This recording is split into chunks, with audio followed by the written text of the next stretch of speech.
Hey there folks, are you a big fan of Rolls-Royce? Do you really enjoy the feature that shows stars on their ceiling? Well, in today's video I'm going to show you a quick $5 DIY product that can allow you to have that in your vehicle. And it's this one right here from the dollar store. It's a simple USB powered projector.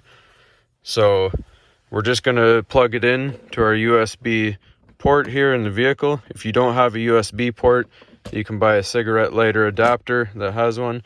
And all it is, it's much like a laser pointer.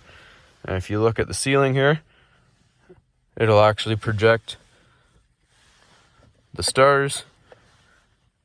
And if you twist the top, you can actually adjust what it looks like. So that's pretty cool. Pretty awesome for the kids when you're going on a road trip. It looks pretty neat. And it's less than $5. So hopefully you enjoy this. Pretty cool. Please like and subscribe to the channel for more awesome videos.